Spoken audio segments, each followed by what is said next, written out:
Isso é o espírito que o cuscuz precisa. Você tem que vir aqui mais vezes. Rádio Paulo Freire, a rádio que fazemos juntos. O que a gente pode fazer para buscar um futuro que seja justo para todos nós? Pensando nessas dificuldades, porque assim, a gente pensa, poxa, para uma pessoa branca deve ser difícil. Imagina para essa pessoa branca sendo uma pessoa negra. Imagina uma pessoa negra que é uma mulher. Que acho que é em volta disso tudo que a gente trabalhou até agora para falar sobre Marielle. Acho que a gente precisa de muitas coisas, mas eu vou elencar aqui 3, acho que para mim são essenciais. Primeira é enxergar que cada um e cada uma de nós temos responsabilidade histórica. O nosso tempo de vida precisa ser dedicado a essas transformações que modificam a vida das pessoas pela dignidade, pela construção da dignidade. Ter responsabilidade histórica é reconhecer o processo histórico, minimamente do país, de Pernambuco, não é da cidade. É reconhecer o quanto pessoas antes de nós dedicaram as suas vidas para que nós existíssemos hoje. E o quanto a gente também precisa ser responsável com as gerações futuras.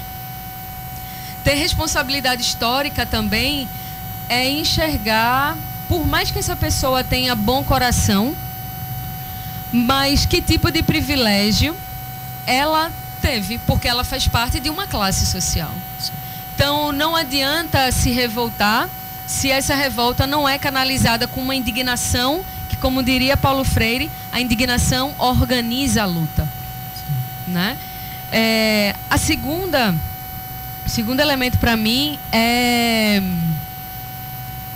vou dizer assim, é cuidar dessas gerações que vão estar dentro de pouco tempo decidindo de fato o futuro do país, decidindo o país.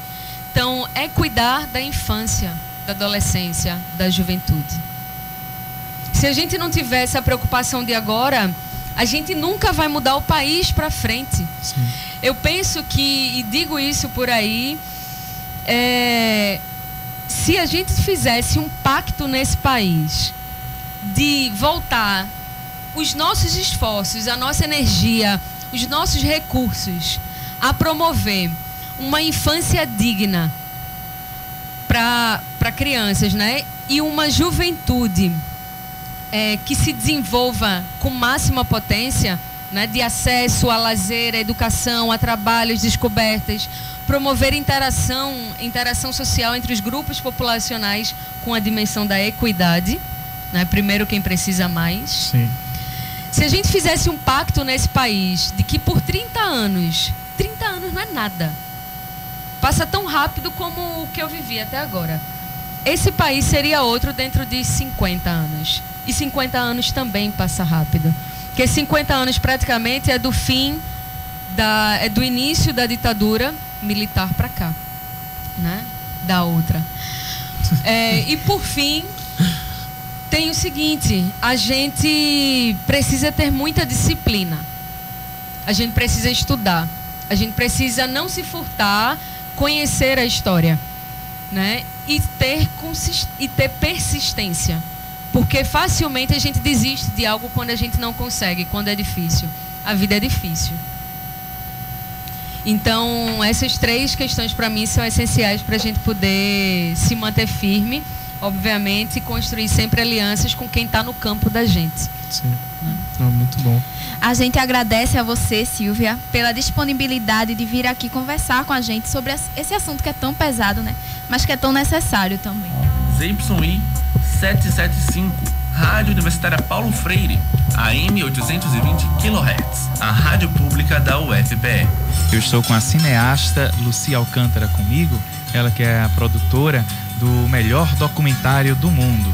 E eu queria saber agora, Lucia, essa questão dos fatos e boatos, né? Como são essas questões das lendas que também vão ser contadas, né, dentro do filme? Como é que vai ser isso aí? Dentro do filme tudo que eu já filmei, muitas lendas já estão na boca dos depoentes. Eles já sabiam, então eu não ensinei nada, eles já sabiam de tão populares que são.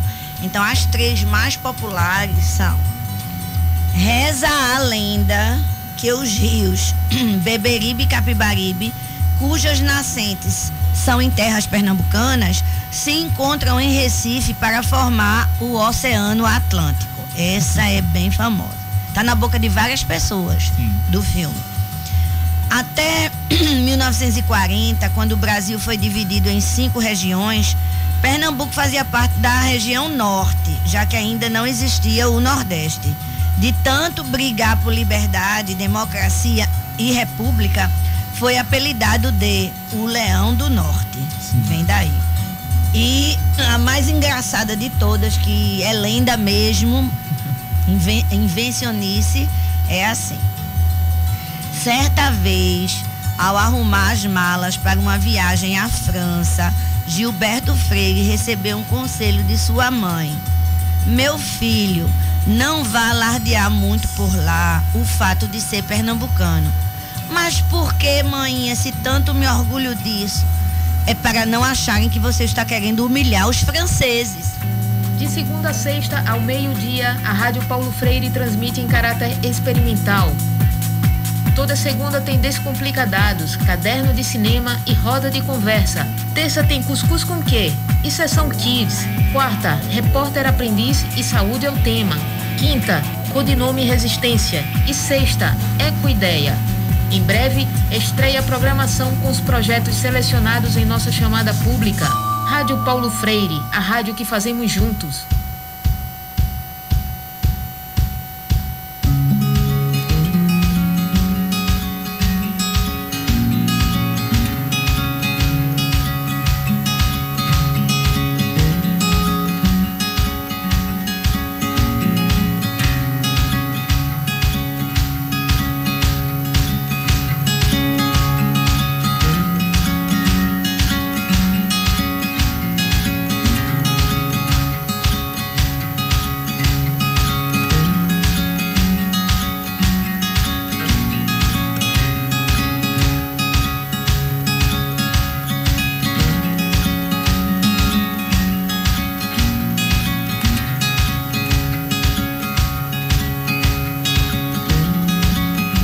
A Rádio Paulo Freire apresenta Saúde é o Tema.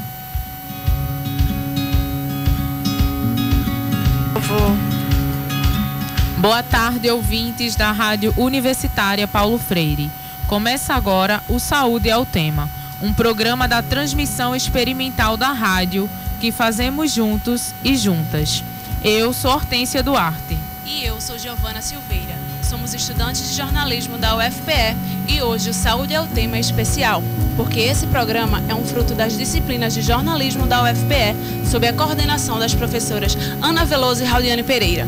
Eu lembro que você pode nos acompanhar pela Universitária 820 AM, como também pela nossa transmissão ao vivo no Facebook. Basta acessar facebook.com/Rádio Universitária Paulo Freire. Entra lá e comenta com a gente o que você está achando do programa. O TOC, transtorno obsessivo compulsivo, é um distúrbio mental que atinge cerca de 5 milhões de brasileiros, segundo a Organização Mundial de Saúde. Ele pode surgir a qualquer momento e é caracterizado por pensamentos excessivos ou obsessões que levam a comportamentos repetitivos. E mais de 1/3 dos casos aparecem antes mesmo dos 10 anos de idade, segundo Eurípedes Miguel, líder do Consórcio Brasileiro de Pesquisas em Transtorno do Espectro Obsessivo-Compulsivo.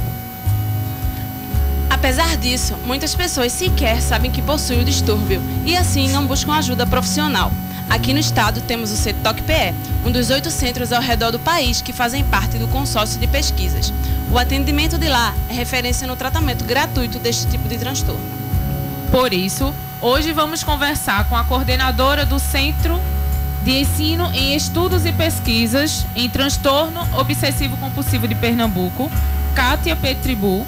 Ela é médica psiquiátrica formada pela UFPE e é professora do Programa de Pós-Graduação em Ciências da Saúde da UPE. Seja bem-vinda, professora. Boa tarde para vocês e parabenizo, pela escolha desse tema tão importante, um transtorno tão grave que atinge uma quantidade tão grande de pessoas no mundo inteiro. Obrigada por aceitar nosso convite. Bem, professora, o que diferencia o TOC das manias comuns de arrumação? Então, veja bem, Primeiro, o toque, como já foi dito por Hortência, ele se caracteriza o quê? Pelas obsessões. O que são obsessões? São ideias, são impulsos, são imagens recorrentes, persistentes, que vêm à mente do indivíduo, mesmo que ele não queira. Então, são sempre desagradáveis, né? Que duram pelo menos 1 hora por dia e que comprometem seu funcionamento. Na maioria dos pacientes com toque, eles apresentam também compulsões. O que é que são compulsões? São comportamentos repetitivos, em geral, visam um alívio dessas obsessões. Por exemplo, alguém que está com a ideia, né, um paciente que fica com a ideia o tempo todo que ele foi contaminado. Então, ele passa horas e horas realizando as compulsões de lavagem, por exemplo, ou de passar álcool gel, né, para tentar se livrar daquele pensamento incômodo. Enquanto que uma mania, né, ou alguém que seja muito organizado, muito limpo, isso não compromete, não causa tanto sofrimento. A pessoa simplesmente é limpa, é organizada, mas consegue, digamos assim, tocar a sua vida, consegue seguir sua vida adiante. E o paciente com toque não, ele tem comprometimento no seu funcionamento, seja no seu funcionamento social, no seu trabalho, nos seus relacionamentos. O nível de sofrimento, de desconforto é intenso, enquanto que o que se chama, né, popularmente como manias é uma pessoa mais limpa. Lembrar que na população em geral, 1/3 das pessoas, mais ou menos 1/3 das pessoas, ela tem alguns sintomas obsessivos, mas desde que não curse com no mínimo 1 hora, com grande sofrimento ou desconforto, com comprometimento, são só sintomas e não especificamente a doença. Agora veja, eu alerto a importância de ver isso. Às vezes a gente tem pessoas, porque meu vizinho tem uma mania de limpeza, mas isso é normal, sempre foi assim. Então, assim, é importante investigar se apenas ele é uma pessoa que tem que é uma pessoa mais organizada, ou ele se tem de fato a doença sem ser diagnosticada. Professora, quais são os tipos mais comuns de toque? Então, geralmente, né, os subtipos mais comuns são aqueles pacientes que têm ideias obsessivas, né, com compulsões que podem ser comportamentais ou mentais. Algumas pessoas, elas não apenas, por exemplo, lavam as mãos, mas algumas pessoas checam, por exemplo, na cabeça que não se contaminaram. Então, isso no sentido de aliviar uma obsessão.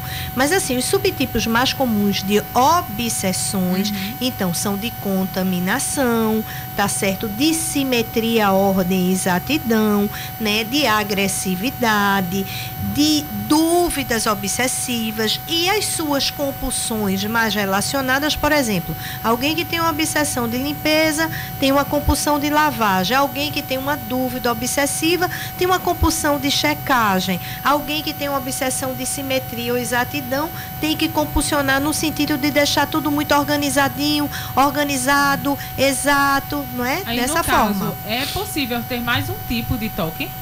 Geralmente os pacientes, eles têm múltiplos sintomas. É difícil, é raro a gente ter um paciente que só tem a ideia obsessiva, por exemplo, de contaminação e o ritual de lavagem. Em geral, eles têm múltiplos sintomas, embora muitas vezes ele só traga para o atendimento aquele sintoma que mais incomoda. Mas quando a gente vai fazer algumas escalas de avaliação, no sentido de checar a presença desses sintomas, a gente tem algumas escalas que é como se fosse um tipo de um checklist, entende? Esses pacientes têm múltiplos sintomas. Ô, professora, e a senhora falou na pergunta passada um pouco sobre compulsões. O que seriam essas compulsões? Compulsões são os atos, né? São os atos que, em geral, o paciente realiza para se tranquilizar de uma obsessão. Então, são os atos que podem ser mentais, você checar na mente, ou comportamentais. Por exemplo, lavar múltiplas vezes as mãos, checar várias vezes se o seu carro ficou com a porta fechada, se você fechou o bujão de gás, se você fechou direitinho a torneira da sua casa. Então, todos esses são subtipos de compulsões. Bom, geralmente, apenas anos depois do ocorrido, os primeiros sintomas, o paciente é diagnosticado com um distúrbio. Por que esse atraso tão grande para a confirmação do toque? Em geral, se leva muito tempo, não é? No nosso consórcio, a gente tem um banco de dados de 1.000 pacientes, na verdade 1.001, mas 1.000 pacientes, e a gente viu que se levava uma média, não é, de até 15 anos entre o início do toque e a busca dos sintomas. Por isso, porque muitas vezes não é valorizado, é achado como uma mania normal, é um tique, é uma mania, todo mundo da família tem essas manias de ficar se benzendo. Banalizado. Pois é, banalizado, não é levado em consideração. E aí, muitas vezes, quando os pacientes nos procuram, ele já tem muitos anos, é um paciente, por exemplo, com 30 anos de idade, vamos dar um exemplo, que nos procura durante um momento que teve uma depressão, depois de um término de um relacionamento amoroso, ou que não passou num concurso público, ou que foi despedido do emprego, exemplos que eu estou dando. E aí, quando a gente vai ver, na verdade, é um paciente que está com depressão, mas ele tem um quadro de toque que se iniciou na sua adolescência. E aí, na vigência de uma depressão, esses sintomas obsessivos compulsivos pioram muito. Entendo. Professora, você estava falando aí da depressão, que faz com que muitas vezes o paciente só procure ajuda depois que desenvolve outros transtornos, né? A gente tem dados de uma pesquisa realizada no ano de 2003 pelo CETOC, que revelou que cerca de 68% dos entrevistados que tinham toque sofriam ao mesmo tempo de depressão. Outros 63% apresentavam quadros de ansiedade e 35% dos que foram entrevistados também foram diagnosticados com fobia social. Então, quer dizer que existe relação entre toque e outros distúrbios psiquiátricos? Sim. Geralmente o toque, ele não vem sozinho, não é? Ele sempre vem acompanhado, não é? Eu acho que assim, eu sempre digo, quando eu vejo um toque, que eu dou o diagnóstico apenas de toque, de transtorno obsessivo compulsivo, eu vou saber, assim, eu digo, eu tenho certeza que assim, mais adiante esse paciente vai ter um outro transtorno comórbido ou relacionado. Tem uma tese de uma colega de São Paulo, desse mesmo grupo de Eurípides, foi orientada por ele, é muito interessante, inclusive mostra a trajetória, né, do aparecimento dos sintomas. Então a gente vê assim, nesse grupo grande de pacientes, que a grande maioria tem assim uma trajetória de desenvolvimento de outros sintomas associados, e muitas vezes são os sintomas associados que levam à busca do tratamento. Então é importante que o médico, o psicólogo, enfim, a equipe de saúde mental sempre indague algumas perguntas diretas para verificar a presença de toque. Certo. Existem causas definidas para o transtorno? Não, a gente não sabe causas definidas, não. Nenhuma, a não ser as doenças de base orgânica, mas assim, a maioria dos transtornos médicos e psiquiátricos são multifatoriais. Então, existe predisposição na mesma família, né? A gente sabe que pelo menos 20% de um dos pais de um paciente com toque, ele tem um quadro de toque. Então, quando a gente vai buscar a história clínica, a gente termina por encontrar vários casos na família, mas muitos não sabiam que era doença, não tinha esse diagnóstico. Então, assim, a gente nasce com genes candidatos. Eu não sei qual é o gene específico, mas esses genes, diante de uma educação, da estimulação que ele teve, da comida que ele tomou, do ambiente que ele viveu, né, de como era essa dinâmica familiar, esse gene vai ou não se manifestar num determinado momento da vida. Professora, a intensidade dos sintomas pode variar com o tempo? Sim, existem períodos de piora e períodos de melhora. Às vezes até, Hortência, tem períodos assim de remissão espontânea. Tipo assim, você tinha um toque e de repente não tem mais. E de repente daqui a 5 ou 10 anos volta. Então assim, que a gente chama isso de toque episódico. Embora a maioria dos casos, assim que ele se inicia, se não houver tratamento, ele se mantém. Mas, em geral, com períodos de melhora e de piora. Geralmente, uma fase de estresse, uma fase de sofrimento faz piorar. né, uma fase de melhora, uma fase que a pessoa está bem, está se relacionando com a pessoa legal, está bem nos seus estudos, ocorre muitas vezes uma melhora. Então são oscilações. Pois é, pode ter flutuações, né, essas fases cíclicas ou não. Tem pacientes, às vezes, que quando deflagram, quando o toque se inicia, isso só faz piorar a cada tempo e a cada momento. Bom, o toque tem cura? Alguns casos, sim. Alguns pacientes fazem medicação e terapia e, assim, vencem aquela fase. Mas, assim, muitos pacientes não mantêm alguns sintomas, entendeu? Mas, assim, o objetivo é não a melhora, mas a remissão, a cura. Mas, assim, infelizmente, o que a gente dispõe hoje de tratamento, nem todos os pacientes, sobretudo aqueles pacientes mais graves, conseguem uma remissão. Certo. Nós faremos um breve intervalo na nossa conversa. São 13 horas e 11 minutos e já a gente volta com mais discussões sobre o toque. Tá? ZYI 775, Rádio Universitária Paulo Freire, AM 820 kHz, a rádio pública da UFPE.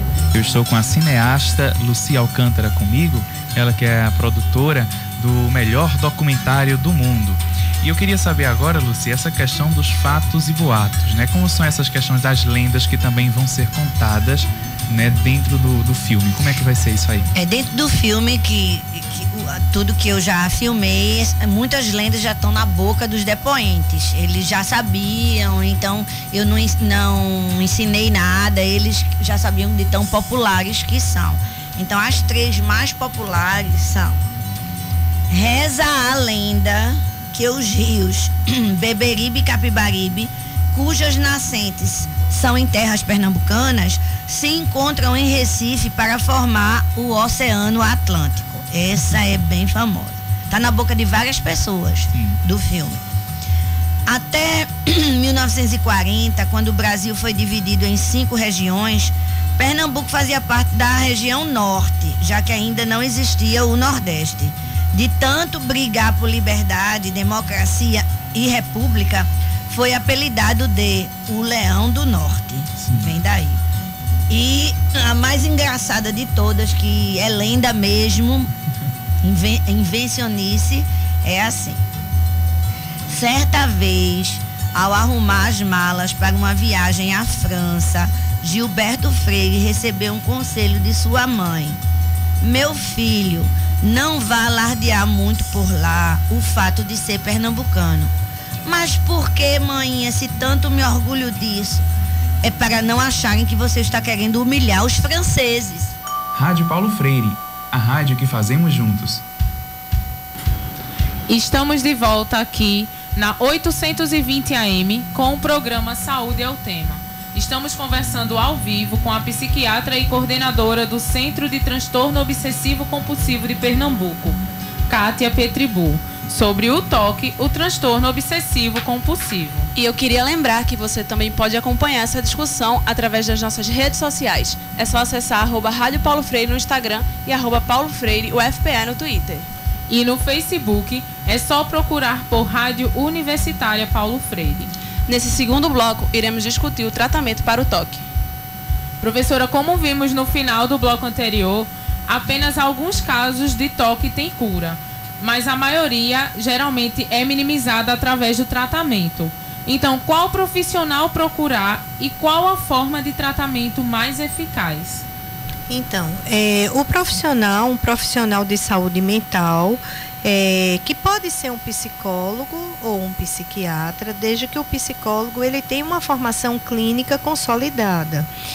Se for um toque leve, apenas sintomas, né, que o paciente tenha sofrimento, mas que ele consiga funcionar, ele pode fazer só um atendimento psicoterápico, não é a terapia, sobretudo a terapia cognitivo-comportamental, que é aquela abordagem psicoterápica que tem mais evidência comprovada de eficácia. No entanto, se o paciente tiver um toque moderado ou grave, ele também necessita, ao lado da psicoterapia, fazer uso de medicação, que as medicações mais utilizadas para o tratamento do toque são os medicamentos antidepressivos da classe inibidores seletivos da recaptação da serotonina. Então, existem casos em que só a psicoterapia é suficiente e não tem o uso de medicamentos no tratamento. Então, para casos de toque leves ou até casos de moderados. Agora veja, atenção, a eficácia do tratamento tem a ver com a técnica utilizada, entendeu?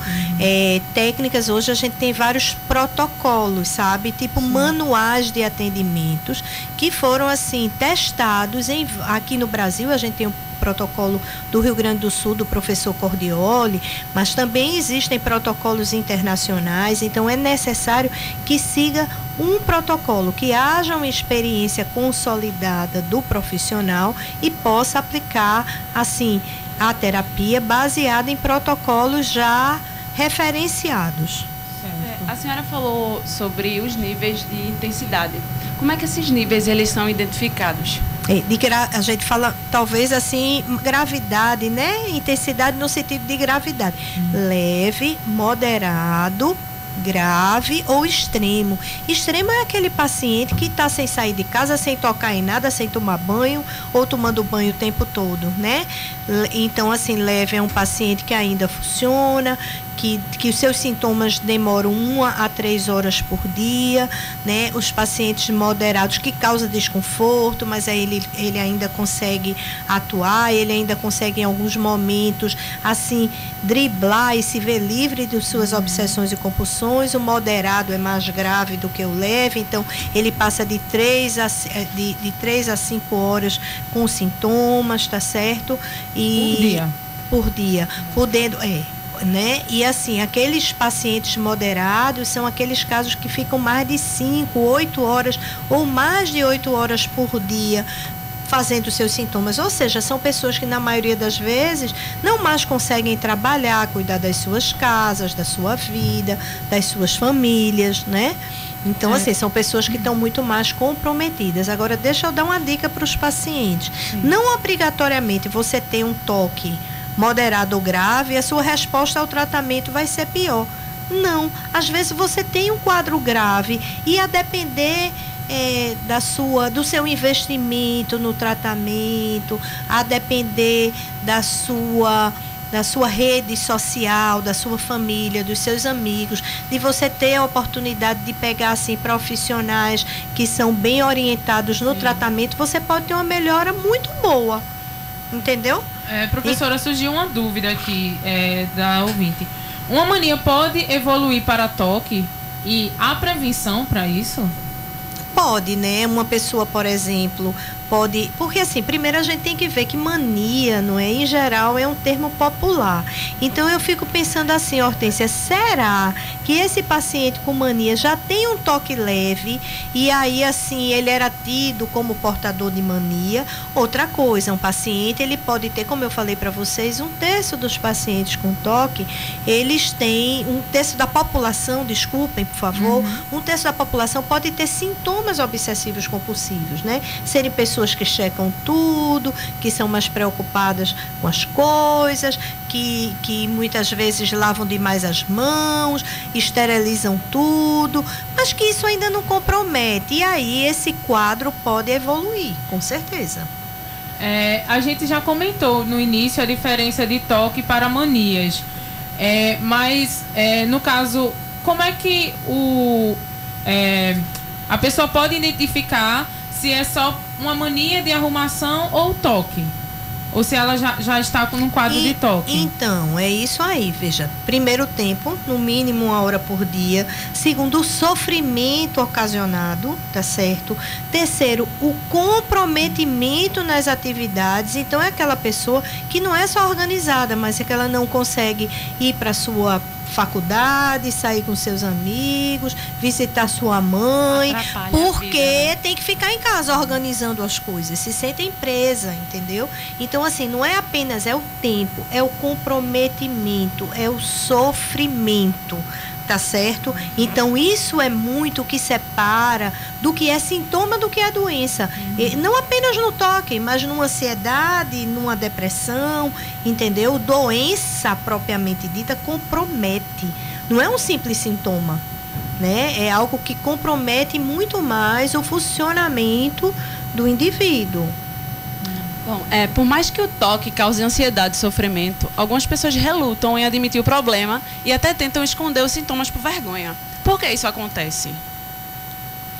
Então, porque às vezes, assim, primeiro, alguns pensamentos obsessivos, vamos dizer, alguns toques são desagradáveis. São temas, por exemplo, eu já tive paciente, pessoa assim do bem e tal, que tinha um pensamento obsessivo de apunhalar o marido, um pensamento obsessivo de jogar o filho pela janela. São pessoas que seriam incapazes de matar uma mosca, gente, mas era acometido por esse tipo de pensamento, ou então do seu pensamento, ou então assim, pensamentos sexuais, por exemplo, entendeu? De nomes feios, de blasfêmia, uma pessoa muito religiosa, que tem pensamentos de blasfêmia sobre a sua religião, sobre Deus, sobre Jesus, sobre Maria, e aí são pensamentos que para essas pessoas são feios, entre aspas, são pecaminosos, e muitas vezes eles têm dificuldade em relatar, mesmo para os próprios profissionais, os seus sintomas. Professora, qual o papel da família durante o tratamento do transtorno? Olha, o lema assim, do CETOC, né, quando a gente começou, era muito isso, sabe? Compreender para tratar melhor. Né? Então, tudo que a gente compreende em qualquer doença, a gente pode tratar melhor. Até porque, muitas vezes, a família acha que o paciente não sai de casa porque ele está preguiçoso, porque ele não se interessa pelo colégio, que ele está repetindo para fazer de conta para não ter que estudar, então para chamar atenção. Então, assim, isso é um problema, porque a família muitas vezes não compreende o que está acontecendo. Então, eu acho que o papel da psicoeducação é fundamental. Lá, então, assim, compreender para tratar melhor. Outra coisa é que a família tem, em qualquer doença, minha gente, tem que ser parceiro do tratamento dos pacientes, né? No sentido de ajudar, compreender, colaborar. E assim, o que às vezes a gente vê muito com algumas famílias, assim, o paciente checa tanto a porta que a família, para se ver livre daquilo, saia. Pode deixar que eu checo, eu mesmo fecho. Não adianta.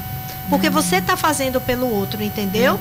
Então, assim, o importante é fazer esse papel de modulação desse tipo de tratamento. Por isso que a gente tem uma vez por mês, lá no Hospital Universitário Oswaldo Cruz, uma reunião da ASTOC, que é a Associação dos Pacientes e Portadores de TOC.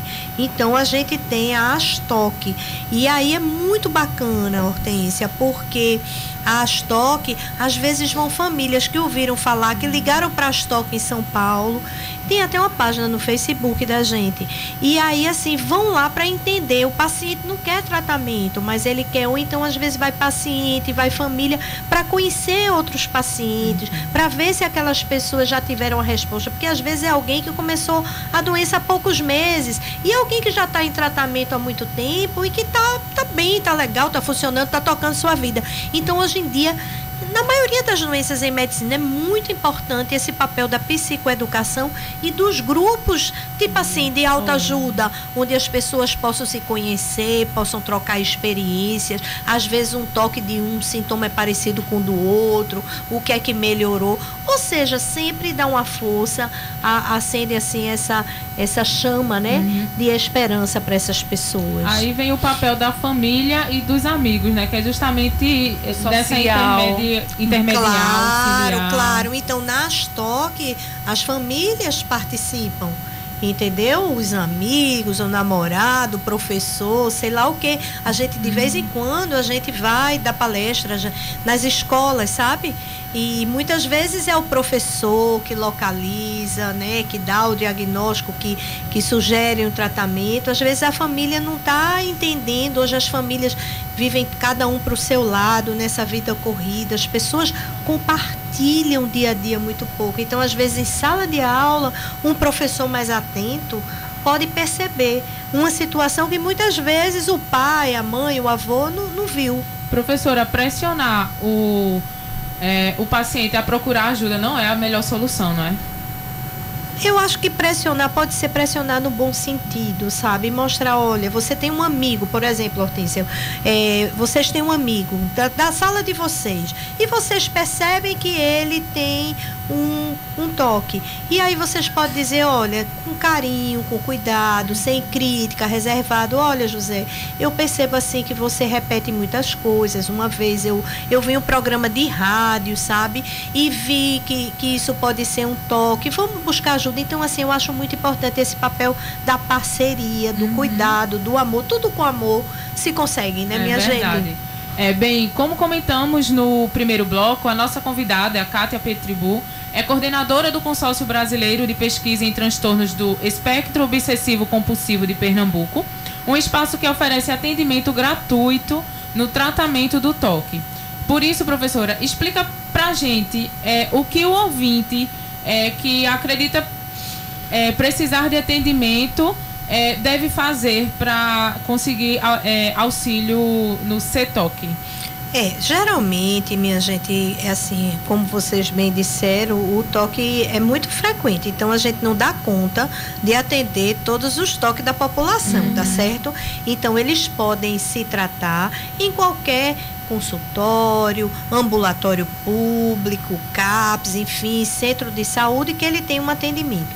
A gente termina, por a gente ser um centro especializado, a gente termina por receber aqueles casos mais graves e que necessitam de uma psicoterapia voltada para o toque, que nós realizamos há mais de 15 anos, a psicoterapia cognitivo-comportamental e o atendimento é em grupo. A gente atende de 8 a 12 pacientes em cada grupo. Isso é muito bom, porque eles compartilham histórias, experiências, se tornam amigos, sabe? E aí nosso centro, né, no Hospital Universitário Oswaldo Cruz, funciona nas sextas-feiras à tarde na unidade de pesquisa clínica do Hospital Universitário Oswaldo Cruz. Professora, a senhora poderia deixar o telefone para contato? Eu posso dar o telefone, aguardo o momento da nossa ajudante, da nossa secretária, e aí qualquer tipo de, o nome dela é Kétisa, qualquer tipo de atendimento necessário, pode tentar falar com ela ou mesmo mandar um WhatsApp, né? Hoje o mundo é do WhatsApp, e aí ela vai combinar como é que vai ser feito o atendimento. Certo. Então o telefone é o 98754-4951. Repetindo, 98754-4951. Infelizmente, o nosso programa já está chegando ao fim. Eu gostaria de agradecer a participação da psiquiatra e coordenadora do Centro de Transtorno Obsessivo Compulsivo de Pernambuco, Kátia Petribu. Muito obrigada. Essa edição do Saúde é o Tema teve a minha apresentação, Hortência Duarte, e de Giovana Silveira. E esse programa foi produzido por Amanda Mendes, Giovana Silveira, Hortência Duarte, Maria Eduarda Guerra e Roberto Peixoto. Nos trabalhos técnicos, Amanda Mendes. Boa tarde e até a próxima. ZYI 775, AM 820 kHz. Rádio Universitária Paulo Freire, uma emissora da Universidade Federal de Pernambuco.